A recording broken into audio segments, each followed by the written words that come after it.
Confiamos exageradamente en nuestras fuerzas, cuando creemos que es por nuestras fuerzas, y nos olvidamos que es Él el que nos da esas fuerzas y el que nos impulsa y nos ayuda. Tarde que temprano nosotros vamos a ser víctimas de nuestras debilidades y vamos a resbalar. Y de allí al pecado hay un pasito, porque cuando nosotros creemos que no necesitamos del Señor, es cuando caemos y resbalamos y pecamos. Entonces, quiero que en esta hora pensemos qué distinto es cuando nosotros depositamos la absoluta confianza en el Señor. Amén. Miren que Pedro amaba al Señor, porque la Biblia dice que él lo amaba, lo seguía, dejó todo por él. Pero el temor de Pedro lo hizo hacer esto. ¿Qué pasa si no está mi esposo? Si yo le digo a mi esposo, le digo, ¿tú me conoces? Yo no te conozco. ¿Qué pensarían ustedes? ¿Estás loca, sí o no? ¿Cómo así que no conoce al esposo? ¿Cómo así que no? Yo no te conozco, yo no te conozco. Por la situación que sea, ¿cómo sería? ¿Cómo dolería el corazón del Señor? Cuando Pedro, ya el Señor lo sabía, pero imagínense el dolor que sentimos nosotros como humanos cuando alguien dice no. ¿A cuántos les pasó alguna vez por allá en su juventud que un novio dijo, no, yo no he sido novio de esa niña? A mí me pasó y eso, mejor dicho, lloré como 3 días. ¿Cierto? Y ya era una niña, una mujer mayor de edad, pero eso duele mucho. No, yo no fui novio de ella, no. ¿Por qué? Porque quería conquistar a otra, ¿cierto? Y era amiga mía. Es un ejemplo sencillo, cotidiano, pero es claro. Imagínense el dolor que produce cuando nosotros nos niegan, nos dicen, yo no lo conozco, y sobre todo negando al Rey de Gloria. Entonces, que no se nos olvide, hermanos, el convencimiento de nosotros mismos no nos sirve de nada. Sirve tener la confianza plena y absoluta en el Señor. Amén, amén. El segundo error, el descuido espiritual. ¿Me ayudan por favor a buscar Lucas 22, del 31 al 34? Lucas 22, del 31 al 34. Estas son cositas que creo que siempre que nos predican hasta nos las nombran, ¿cierto? Pero por algo el Señor le place. Lucas 22, 31 al 34. Leen. Digo también el Señor, Simón, Simón, he aquí Satanás os ha pedido para zarandearos como a trigo. Pero yo he rogado por ti que tu fe no te falte. Una vez vuelto, confirma a tus hermanos. En el Señor, dispuesto estoy a ir contigo, no solo a la cárcel, sino también a la muerte. Y él le dijo, Pedro, le digo que el gallo no cantará hoy antes que tú niegues 3 veces Amén. Mira el descuido espiritual aquí de Pedro. El Señor le está diciendo,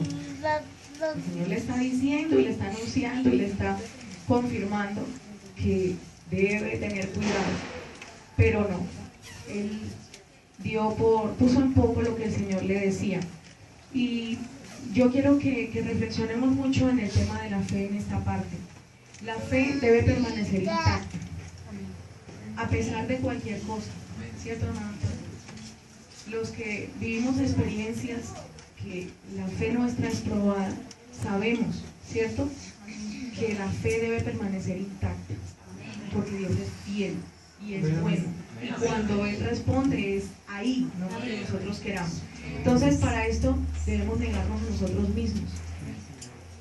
Viene de la mano de la autoconfianza. ¿Cómo me puedo negar yo a mí mismo si es que yo estoy confiando en mí, en mis capacidades, en mi criterio? No estoy diciendo que dejemos de tener nuestro criterio, porque nosotros somos seres humanos, el Señor nos ha dado inteligencia, nos ha dado sabiduría.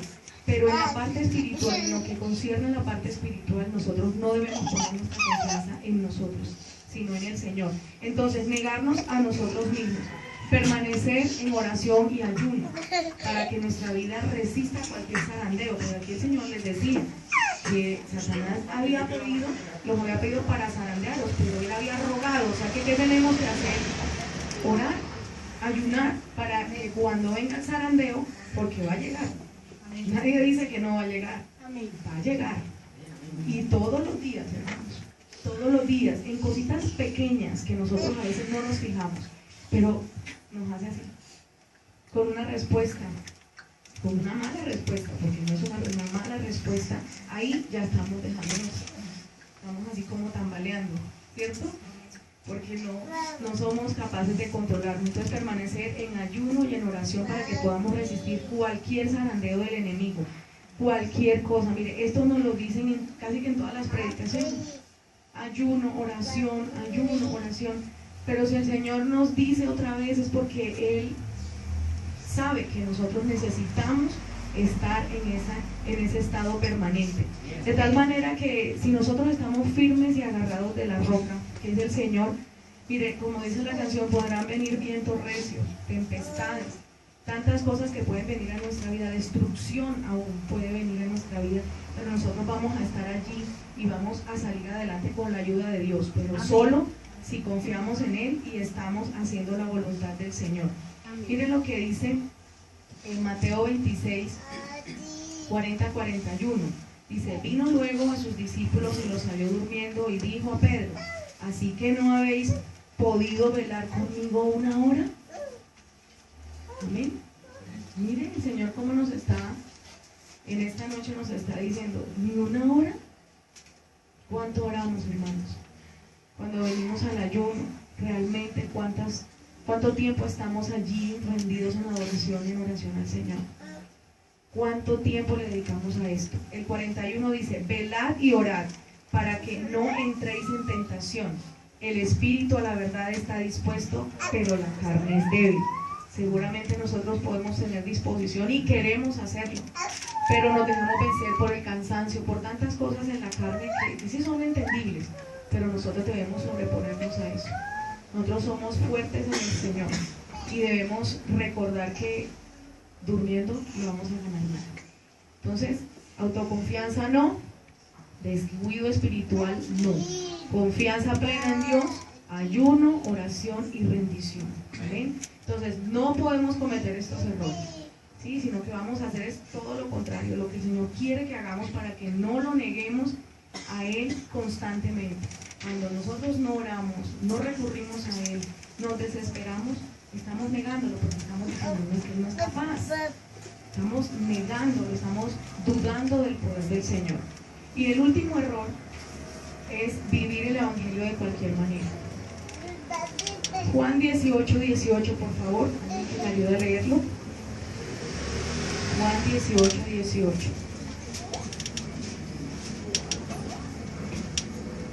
Y estaban en pie los siervos y los alguaciles que habían encendido un fuego, porque hacía frío, y se calentaban, y también con ellos estaban Pedro en pie calentándose.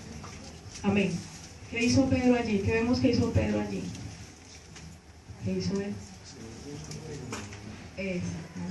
Él buscó refugio donde no hay. Eso es lo que a veces escuchamos, el yugo desigual. El temor que sentía Pedro por el arresto de Jesús y porque lo fueran a relacionar con él, lo llevó a mezclarse con aquellos que querían la cabeza del Señor. Si estamos firmes y claros en nuestra convicción, en nuestra doctrina, en lo que nosotros sentimos por nuestro Dios, que es un amor grande, un amor puro y sincero, nosotros no tenemos por qué dar ese paso a mezclarnos a él, sentir temor que nos juzguen porque somos seguidores de Cristo. Seamos cristianos que amamos a Dios, no por beneficio, hermanos. Nosotros no podemos buscar al Señor por un beneficio. El mayor beneficio que tenemos nosotros es la salvación, claro, obviamente que sí, tenemos un regalo inmenso y es un beneficio muy grande, pero al Señor no lo debemos buscar por beneficios, no por beneficios. Mire, a veces cuando las personas, y tengo un testimonio, una persona muy cercana, que le hablamos mucho del Señor, y un día su hijo, bebé pequeño, estuvo a esto de morir. Y oramos por teléfono por el bebé, porque el Señor está allí también. Allí estaba el Señor. y el Señor le sanó a su hijo. Los médicos decían que era un milagro de Dios porque el niño prácticamente ya habían dicho que no le daba mucho tiempo.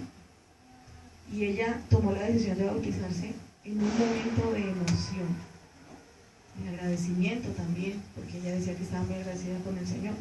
Pero hoy en día está apartada, ¿sí? ¿Por qué? Porque la vanidad, el mundo le pudo más que el amor que ella decía sentir por el Señor en ese momento. Que no nos pase a nosotros, hermanos. No es por emoción ni es por beneficio, es por pura convicción y amor al Señor. Amor, pero amor verdadero al Señor. Es fundamental entonces que tengamos una fe viva que manifieste en obras. Dejémonos guiar por el Espíritu Santo. El Señor es el que sabe lo que nos conviene, lo que nosotros debemos seguir, hacer. Leer la palabra de Dios. Me escribió alguna vez un pastor que tuve aquí en esta vía, que me hizo una dedicatoria, decía: léala, que la hace sabia, créala, que le salva, y practíquela, porque ese le da la tranquilidad de vivir en santidad. Entonces, tenemos también que leer con entendimiento la palabra de Dios, predicar con nuestro propio ejemplo. De nada nos sirve pararnos aquí, predicar allí, ir a hacer el evangelismo, si nosotros al dar la vuelta no damos un buen testimonio con nuestra vida de lo que Dios ha hecho en nosotros. Entonces es predicar con el ejemplo, con el buen testimonio que nosotros debemos dar como hijos del Señor. Vivir sirviendo al Señor y a los demás. No seamos egoístas, no seamos indiferentes a la necesidad de los demás. No solamente es necesidad económica. A veces pensamos que no, yo no le pregunto a la hermana cómo está porque me va a decir que es que hay que no tiene para el mercado y entonces, no, sí o no, hermana, pero dígame si no nos pasa.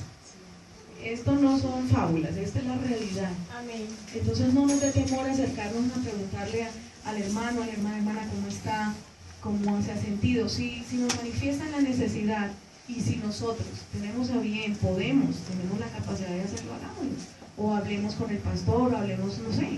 Nosotros sabemos, el Señor conoce, pero no seamos indiferentes, hermanos, porque lo más importante es que dejemos el amor de Dios colme nuestro corazón. Si nosotros tenemos amor en nuestro corazón, somos capaces de hacer muchas cosas.